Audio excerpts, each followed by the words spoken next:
هذا البرنامج موجه لمشاهدينا الأعزاء في كوكب المريخ الشقيق، وأي تشابه بين كائنات المريخ وبعض وجوه البؤس عندنا مجرد صدفة تقنية لا غير. يا سكان الأرض قيلونا، المريخ يليق بنا.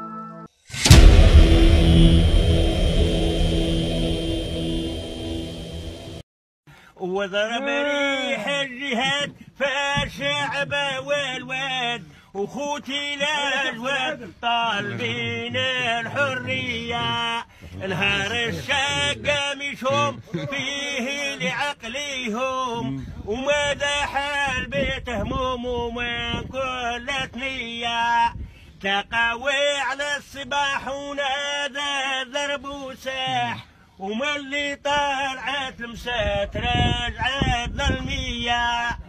ونهار كبير بالمدافع وطواوير وقطروا الجبال وما بانت حية. من المجاهدين ماتت لي 20 ومن الكافرين وناحوا 800. وموت المجاهدين كيال الحيين وعلى طول السنين ما ننسوا الايام. الله يرحم الشهداء. الله يرحم الشهداء. بين الأمس واليوم، بين ما كان من تضحيات الرجال وبطولة الرجال وعظمة الرجال، وبين ما انتهينا إليه من ابتذال أضاع منا التاريخ والجغرافيا معا، فإن الواقع مر. وملحمة بالبكائية هذا العجوز وهو يعزف لرفيق جهاده القعيد حكاية وطن شهيد، تلك الملحمة غنية عن أي وجع كامن وكامل الأوصاف. تخيلوا أن الوطن الذي يحاكيه هذا العجوز لصاحبه ويسرد عليه تفاصيله الدقيقة هو نفسه هذا المسخ الذي أوصلونا إليه. راك تقعد دير رونديفو نلحقك، دير رونديفو نلحقك. ايوا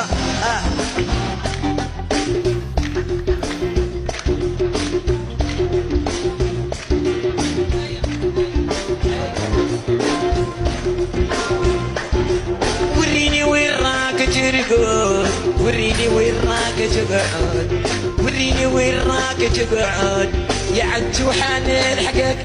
عزونا يا ملاح في الوطن اللي راح. مات الرجال لأجل أن يكون للدجال رقصة مخنثة بهذا الشكل المقيت والمبتذل والضارب لكل القيم والمقومات التي كانت عنوانا لثورة ووجود أمة. وعادي في بلاد قل لي وراك رايح وقل لي وراك ترقد، الكل تابع الحدث والكل واصل حياته وكأن لا شيء حدث ويحدث من مسخ ووسخ ممنهج.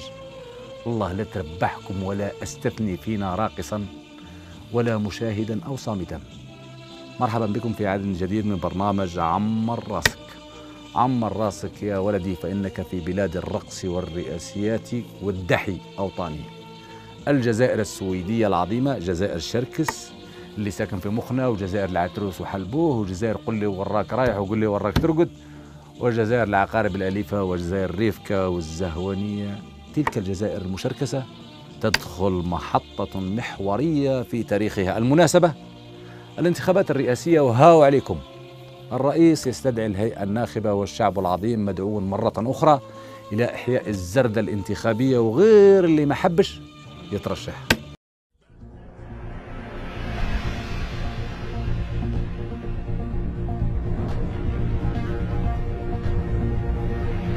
بالضبط الترشحات الرئاسية واش من وقت تطلبوها الدوسي نتاعهم لما ليه خويا هاوليا.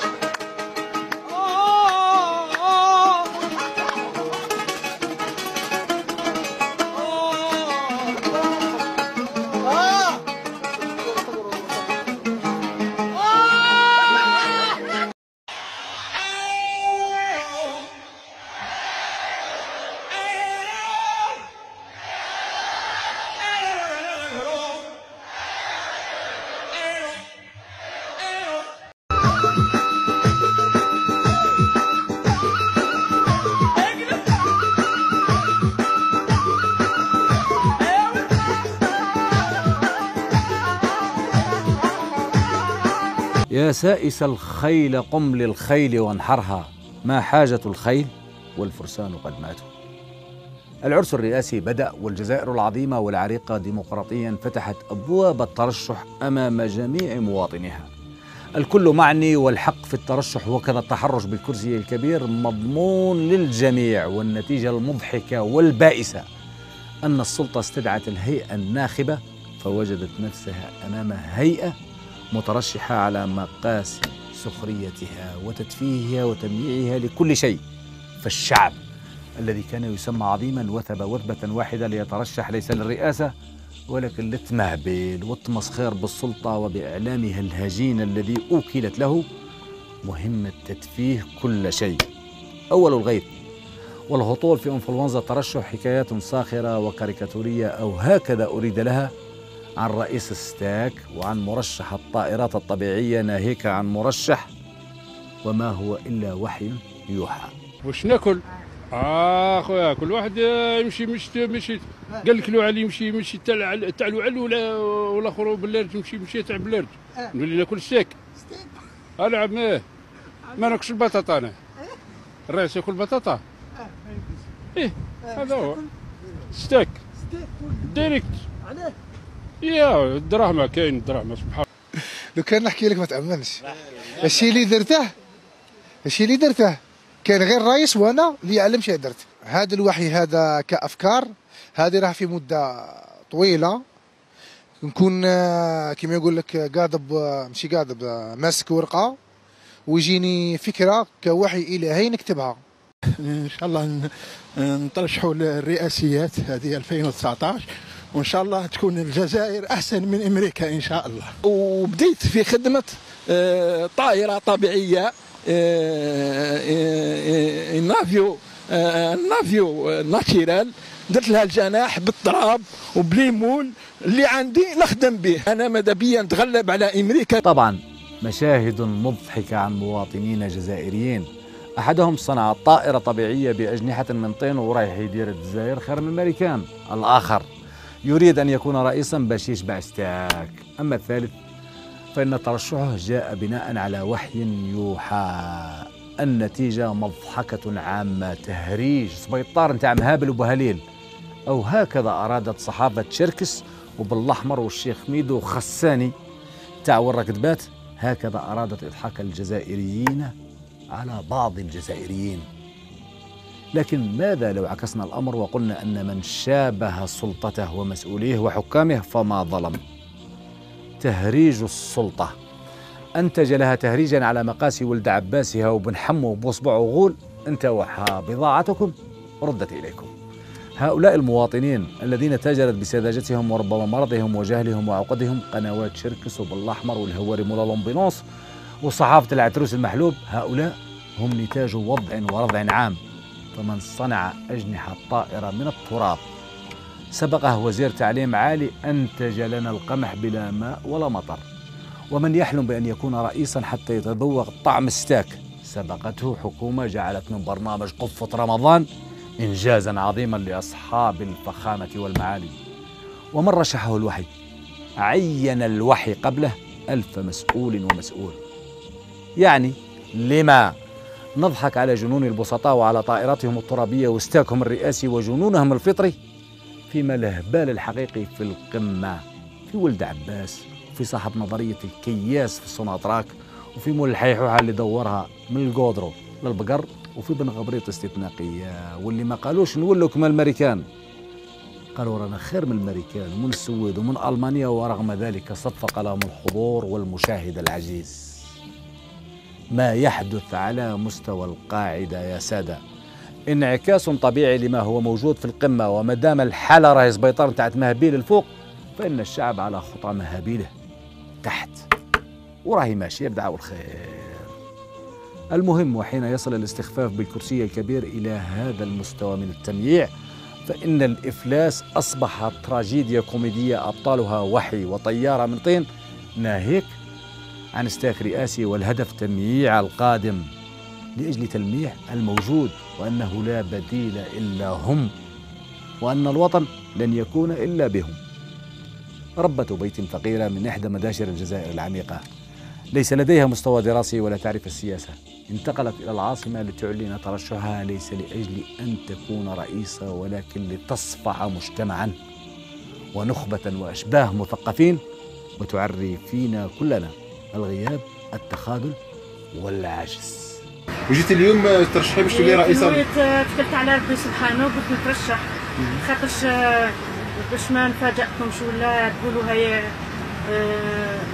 ما عنديش مستوى بزاف، بصح موالفه نخدم معاهم في السياسه يعني عن طريق غير مباشر، وكاين امور لازم نواجه بها الشعب، على هذه اللي حبيت انا نديرلك الاستماع. وشنو هو البرنامج تاعك انت؟ البرنامج تاعي انا نحبي الشعب والبلاد وما تهمني حتى حاجه وحده. واش ديري للشعب؟ انا مع الظوالم نتكلوا على ربي ان شاء الله، ومن بعد نهضروا على الحديث وحده. أحيانا تفاصيل صغيرة قد لا نلقي لها بالا، لكنها تعرينا، تفضحنا وتكشف كم نحن جبناء وعاجزين وربما تافهين جدا.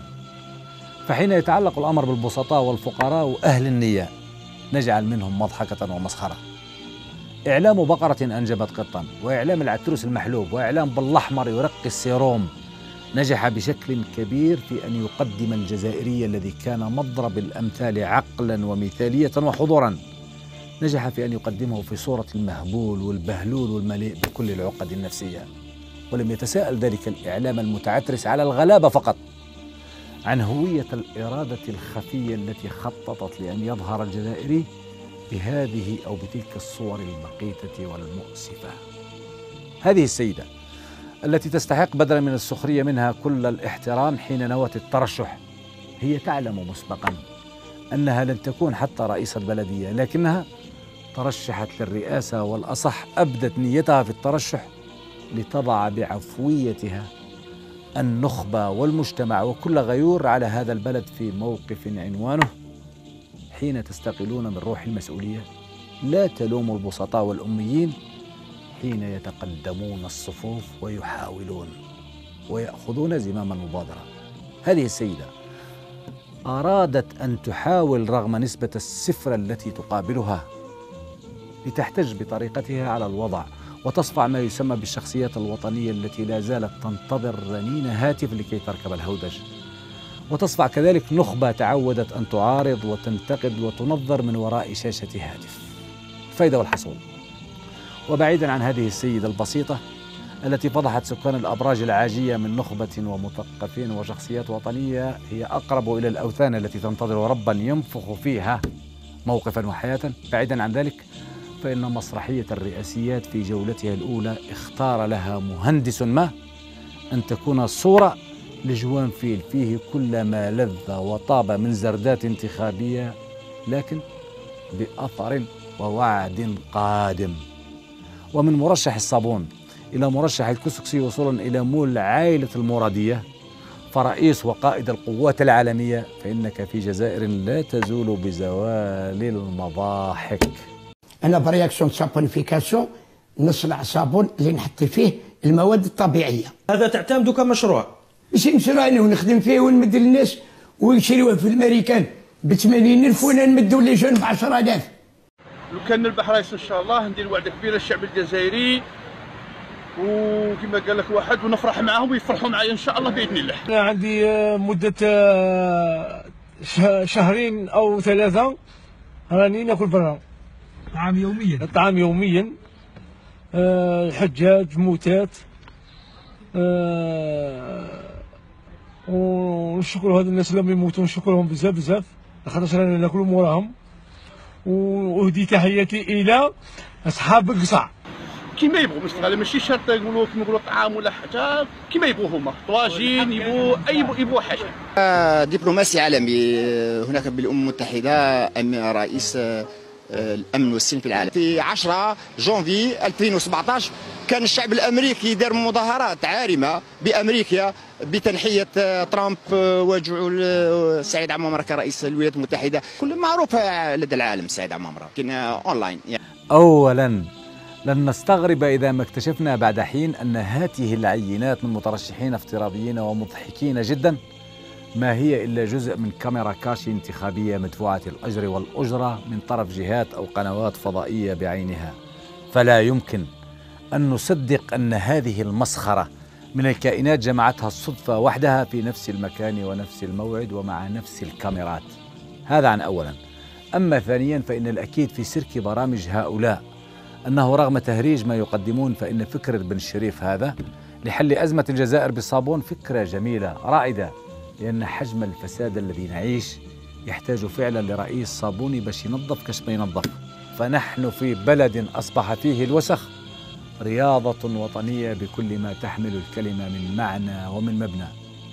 أما حكاية صاحبنا هذا مول الوعدة فإن رسالته يمكن أن تقرأ إيجابيا على أنه فهم بأن الشعب انتع زردات ولا يمكن مخاطبته إلا من خلال بطنه. دليل مول الوعدة أن القاعات السياسية للأحزاب الكبيرة والصغيرة معا غالبا ما يتم ملئها بكاسكروت كاشير. بالنسبة لثالثهم قال لهم سكتوا كاملين، فإن في بيتنا رئيس عالمي وقائد قوات أممية. مليح ترامب وهو مهبول كما خونا هذا ما يقراش العربية، وإلا كان دارنا صابون لوجه إيفانكا. التفسير الوحيد لقول هذا الأخ المترشح أنهم ولكثرة ما نفخونا ونفختنا الحكومة والساسة بمعجزة أننا عظماء وأن الدول كامل تتآمر علينا ومتمنية تكون كما احنا، أصبح كل واحد ينوض من نومه يحسب روحه هو رب العالم. عادي حين تستثمر في جنون شعبك فقد جعلت منه عظيما، وجنون العظمة تحصيل حاصل لما زرعوه فينا من أوهام. المهم الحكاية لم تتوقف في مرشح بصفة قائد للقوات العالمية ولا بمرشح الصابون الذي سيستورده ترامب من الجزائر لابنته إيفانكا لكي تحافظ على بشرتها من الجفاف، ولا حتى في صاحب أنزل عليكم مائدة من السماء يا شعبي الجائع.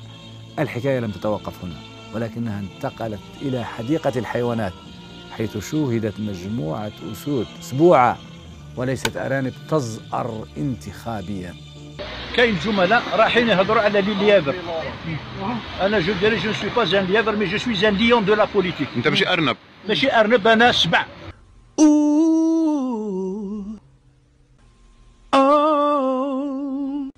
كاين انت ارنب في الرئاسيات؟ انا السبع تاع الرئاسيات ماشي ارنب. جو ريفوز. نو جو ريغريت انفينيمون. احنا نسموا روحنا الاسود لان احنا فرضنا وجودنا في الساحه السياسيه.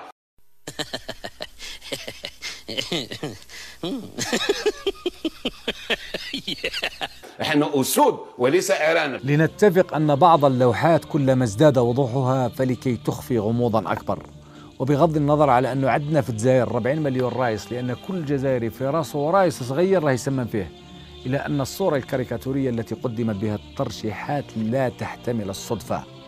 كل المؤشرات تؤكد انها تتقاطع في مخرج سينمائي واحد، مخرج أراد أن يميع القادم ليلمع الحاضر، مخرج لا تهمه صورة الجزائر ولا شعبها بقدر ما يهمه أن يقال أنه العاقل الوحيد وسط هبال عام وشامل.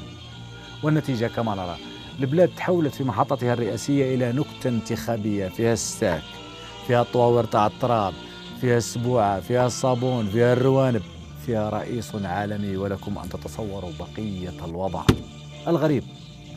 الغريب وسط هذا الجياح العارم أن النخبة غائبة وضربتها برقدة، بل أن بعضهم من نوعية هذا الزاوي المنزوي في ركنه البعيد ظهر أنه ليس لديه مشكلة مع الحاضر وما يقع فيه من تزوير وتزييف ومسخ وتهريج، ولكن فقط ما يؤرق نومه هو الصحابي الجليل أبا هريرة والإمام البخاري ومسلم رضي الله عنهم جميعا. وأقولها بكل وضوح، كثير من الأحاديث النبوية الموجودة داخل صحيح البخاري يجب إعادة النظر فيها، ولا أعتقد أن الرسول صلى الله عليه وسلم يكون قد قال ذلك. يعني تخيل مثلا واحد يقول لك أن إذا الرسول صلى الله عليه وسلم يقول إذا سقطت ذبابة في كاس يجب أن تدخل للذبابة جناح الآخر يعني هذا مش منطق. هل تتصور بأن الرسول صلى الله عليه وسلم يتحدث عن طريقة قضاء حاجته؟ يعني تخيل أبو هريرة، يعني هذا الذي طرده علي بن أبي طالب ونفاه من المدينة وأرسله إلى البحرين، وكانوا وقتها كانوا يشكون في أنه يكذب، وهذا هو الذي أفسد الدين الإسلامي. هذا وجه من أوجه النخبة، بل هذا وجه من أوجه النخبة، الدكتور أمين الزاوي. بعيدا على أن صحيح البخاري ومسلم ليس تنزيلا ولكنه اجتهاد عالمين شهد لهما جموع المسلمين بأنهما تحريا صدق ما استطاع إلى ذلك سبيلا واجتهادا.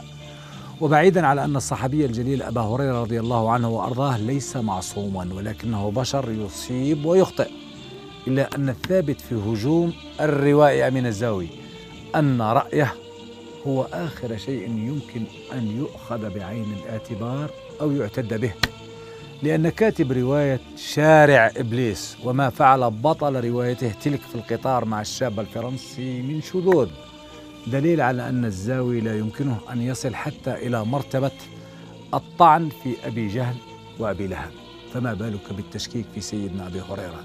فالزاوي الذي تأفف من حديث قضاء الحاجة نسي أنه وضع رواية كاملة وصف وصور فيها أدق التفاصيل المقيتة والانحلالية والأخلاقية لمشهد شذوذ جنسي لا يكتبه إنسان سوي.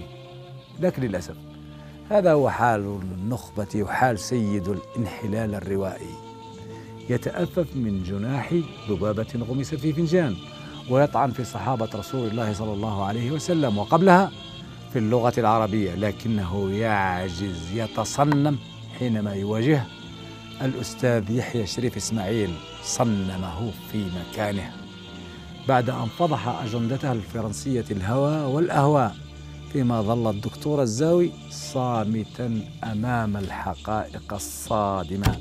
حدث ذلك قبل أشهر.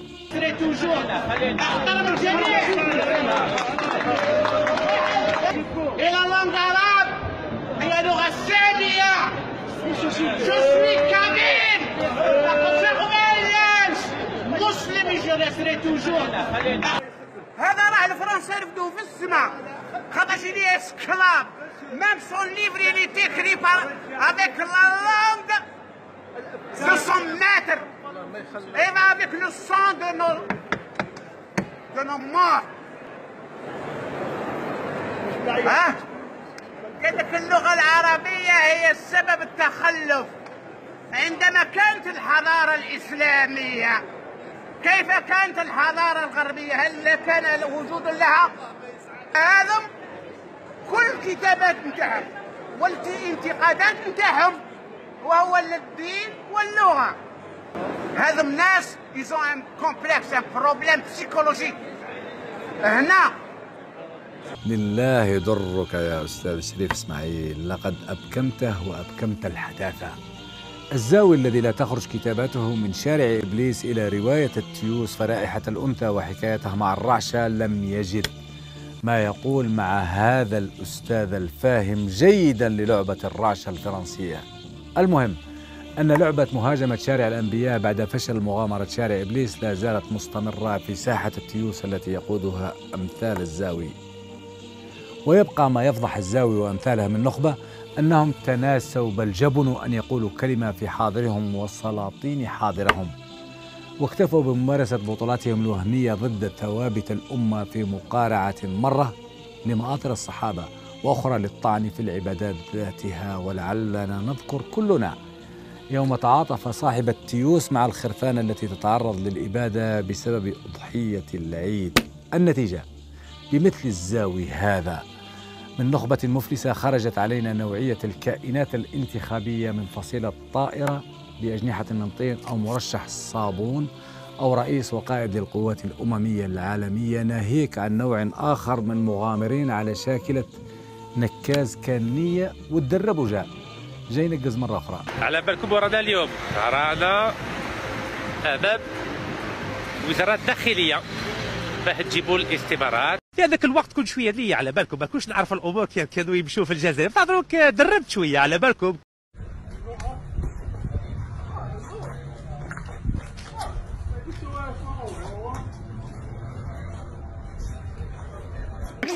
صور الشعب هاك صور بسم الله. فوالا ورا راس البلديه ورا لو كان ما يرجعليش التليفون دوكا نشكي بك هنايا قدام الوكيل الجمهوريه. على بالكم باللي حاجه هذه غير قانونيه. راني مترشح الرئاسيات ورئيس البلديه يمنع مترشح الرئاسيات باه يلم الاستمارات، راه يدير حاجه غير قانونيه. هذه البلاد ربي بلها غير بالمهابل، مهابل في الداخل ومهابل يجوها من الخارج، وراهي ماشيه. السلطة الآن ومع ما هو متوفر من رئاسيات الكاميرا كاشي ستنام مطمئنة بعد أن أصبحت البديل الوحيد عن جوانفيل الرئاسيات أو عن جنون العظمة الذي أصاب معارضتها الفارغة المضمون، والتي ظهر مستواها من خلال شطحات دكتور حمص عبد الرزاق مقري الذي سيحفظ له تاريخه أنه بطل ولكن من فئة دون كيشوت وما أسقط من طواحين هوائية. آخر خرجاته: الرئيس سيكون منا ولكن. حركة مجتمع السلم لها كامل الجهوزية ولها كامل الاستطاعة على المنافسة.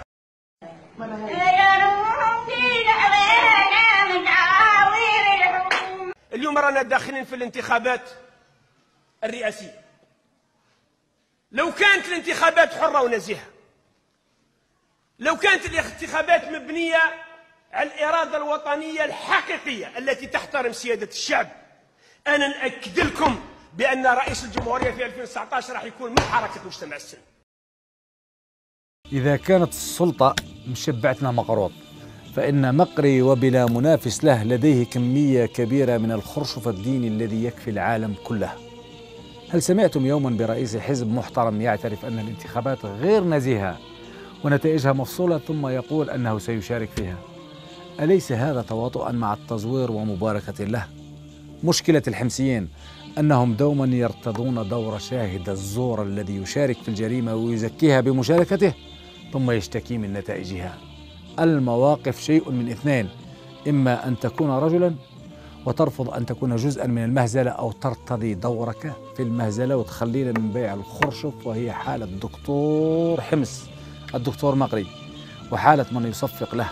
وحقا لا فرق بين خرشف مقري وبسطاش عمار غول، سوى أن كل منهم يسقي حديقة السلطة بطريقة مختلفة، لكن مقري يزايد بالمعارضة وغول يهف أحيانا لكنه واضح في شيتته البليغة المعنى والمبنى.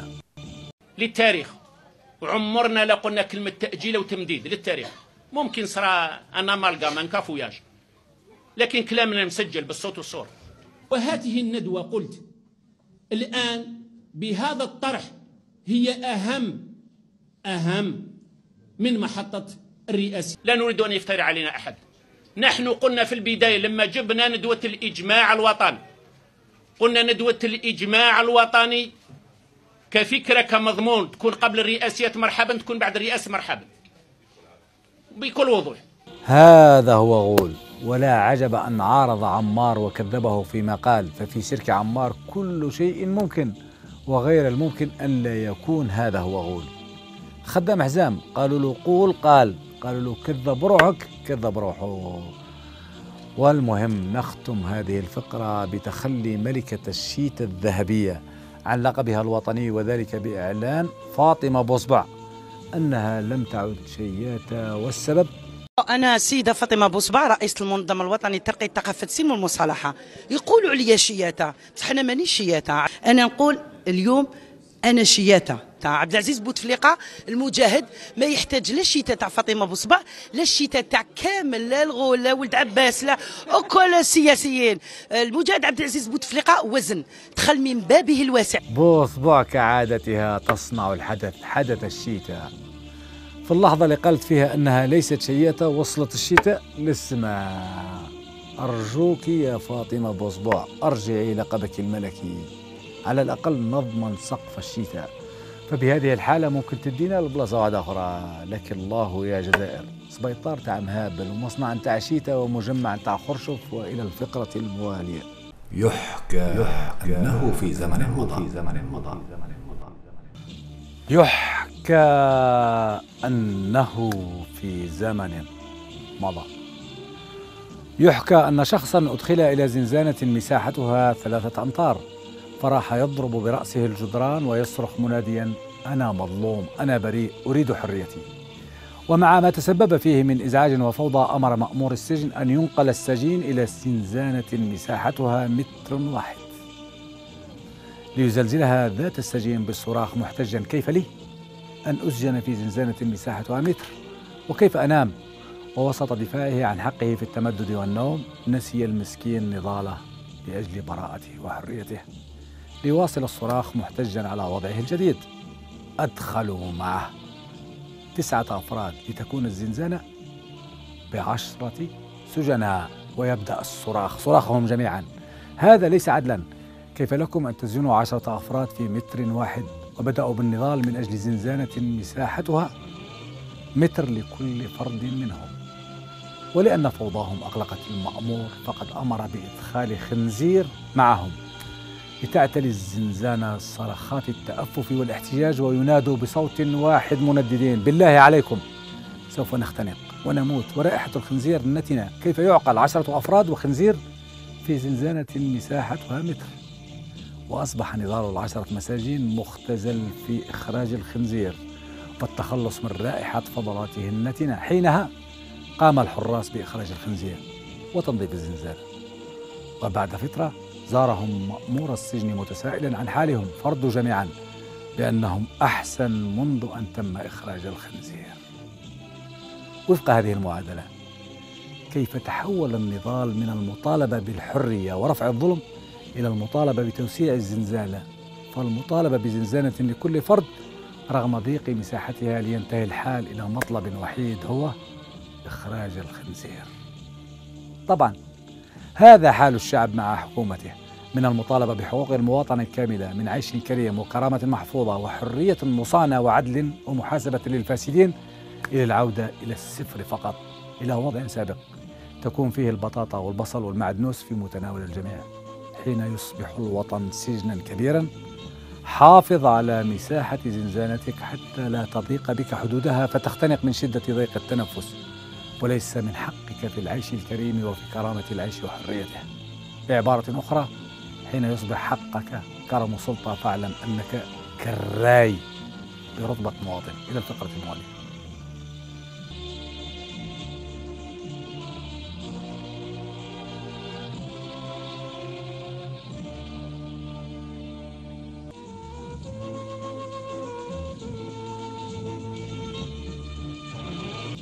فقرة قالوا وقلنا، أو اكتب حتى نراك، اكتب حتى نراك.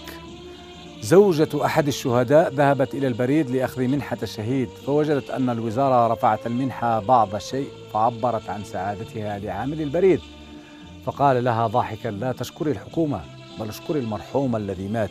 فأجابته: بل أشكر الرومي الذي قتله. سعد بعقبة، جريدة الخبر. في بلد تهاوى فيه كل شيء يا أستاذ سعد بعقبة، فإن هذا السلوك من تلكم المرأة لا يعتبر خيانة لروح الشهيد، ولكنه صرخة في وجه استقلال كان من المفترض أن يصون للشهداء أماناتهم. لكن ولأن كل شيء بالمقلوب وبالعكس والضد بالضد يعرف، فإن ما قالته زوجة الشهيد فجيعة وربما انكسار من الداخل، لأن الوطن كما الشهيد مات.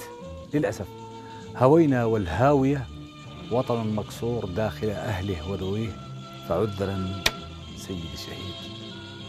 بهذا المنطق كان على وزير الداخلية أن يدعو إلى منتداه الشابة خيرة والشاب فيصل والشاب خالد من أجل مناقشة ظاهرة الحرقة طالما اتهمهم بالوقوف وراءها. قادة بن عمار، جريدة الشروق اليومي. وزير الداخلية، وبغض النظر على أنه من القلة القليلة في طاقم حكومي عجون من يستطيع إيصال رسائله واضحة، إلا أنه في حالة هذه حالة ربط الحرقة بسماع أغاني البابور اللي جابني ينعل والديه، أدانا برامج حكومة وأنساج وتشغيل غلبها الشاب الهندي أو وردة الشارلمونتي. الحرقة سببها الأغاني حقا يا وزير الداخلية، لكنها أغاني الحكومة وأرقامها وساستها، فاليأس ليس أغنية ولكنه برامج فاشلة ومساجد عاجزة وثقافة وأسرة ومدرسة تم مسخهم مع سبق إصرار وترصد. إن ما حدث في احتفالات 12 يناير 2019 بعين والسارة من خلال التقاط كلمة في إحدى المداخلات التي كانت في سياق غير السياق الذي أريد إبرازه فيها، وتعبير لم يكن ذا مقصد عرقي أو امتهان ولكن في إطار نقاش علمي. عطاء الله أحمد فشار، جريدة الحوار. حين يصبح البهتان وتزييف الحقائق دكتورا نفهم لماذا من نسميهم نخبة هم نكبة البلد. وللتوضيح فقط يا دكتور فشار، كان عليك أن تكون أكثر صدقا وطهرا وانتماء، وبدلا من أن تبرر لرئيس دائرتك حمضه النووي النقي الذي فاخر به على أصلك، كان عليك أن تنتصر لعراقة المنطقة، وأقلها أن تلتزم الصمت كأضعف الإيمان والإدمان. على الشيتا لمولاي السلطان، حقا صدمتي في أمثالك لا يوازيها إلا محاولتك إيهام القارئ أن ما حدث في وسارة صراع بين عرشين، فيما الحقيقة أنها مهزلة حمض نووي رماه في وجهك رئيس دائرة ليس دكتورا مثلك، لكنه مفاخر بنقاء عرقه عنك. والله بهدلتنا قدام الناس.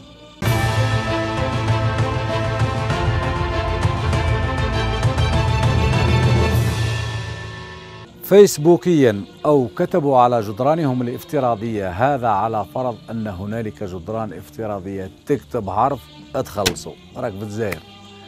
الجزائر لا تبحث عن رئيس أب أو أخ أو صديق أو ناس ملاح، وإنما تبحث عن رجل دولة له القدرة على تسيير البلاد والعباد بذكاء وعدل. بومدين جلالي، صدقت يا دكتور بومدين، زمن الرجل المعجزة والزعيم انتهى، والأمم اليوم تراهن على الدولة المؤسسة وليست الدولة الشخص. لكن وش تحب؟ نحن استثناء يتيم، الشعب يحب الزعيم. الحكومات التي ترسخ في وعي شعوبها أنها يتيمة بدون الزعيم المفدى والقدوة والمحصن والحي الذي لا يموت، تلك الحكومات من العادي جدا أن تكون الحاجة إلى رعاية الرئيس الآب، الرئيس الآخ، الرئيس الرفيق ضرورة زمنية لكي يبقى الوطن، وطبعا الوطن هو الرئيس.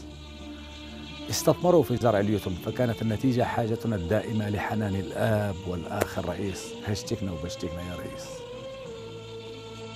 الجميع ترشح للانتخابات الرئاسية، يخص برك الشابة وردة وأنوش مافيا وتكمل العودة بالعود. مصطفى عدى.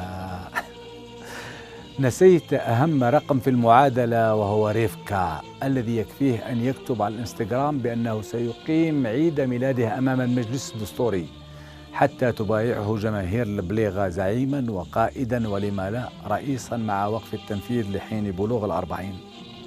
المسخ حين يأتي يا مصطفى يأتي دفعة واحدة، والغرق هذه المرة وصل إلى الكرسي الكبير لينهي هيبة الدولة ويجعل منا مضحكة بين الأمم. سبيطار انت عن هابل والحافظ ربي. البلد الذي يمنح للاعب كرة القدم 300 مليون وللأستاذ 3 ملايين، من المستحسن تحويل مدارسه إلى ملاعب. أحمد فرحات. في الحقيقة يا سي فرحات فإن الأمر حدث، والمدارس تحولت ليست فقط إلى ملاعب ولكن إلى حدائق للتجارب ولتعلم الحفاظ في روسليتاما. المشكلة الوحيدة أن إصلاحات بن غبريط لم ترفع الأجرة الشهرية للاعبين، لذلك ترى النقابات وبدلا من أن تنتفض لأجل أن تعيد للمدرسة رسولها بما يحمل من قيم، تنتفض وتناضل لأجل أن ترفع أجور اللاعبين فقط. إلى الفقرة الموالية إلى خاتمتها زرك.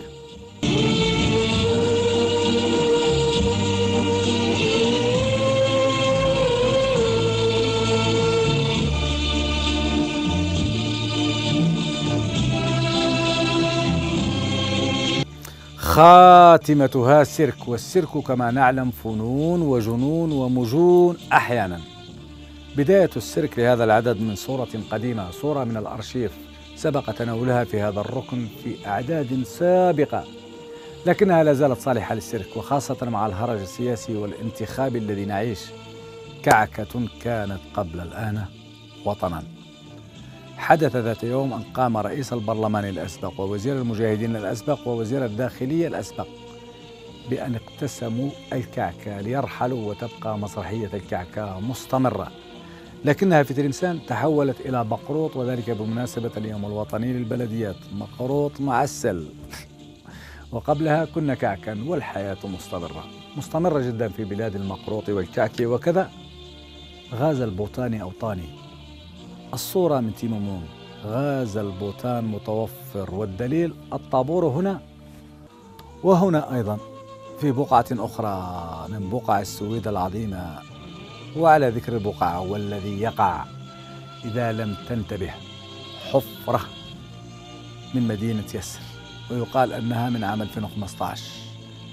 الحمد لله لم يسقط فيها أي عياش لأنها محصنة بالعجلات المطاطية. بلاد الحفر أوطاني. الغريب في الحفرة أنه لم تصلحها لا السلطات ولا الشعب، عكس هذه المبادرة العظيمة لجسر تم إنجازه من طرف المواطنين في جيجل. وطبعا الناس تخبز الخبزة والوالي يجي ياكلها معهم. والي جيجل يشكر المواطنين ويفرح معهم لأنهم بنوا جسرا المفترض أنه من مسؤولية مصالح الوالي ذاته.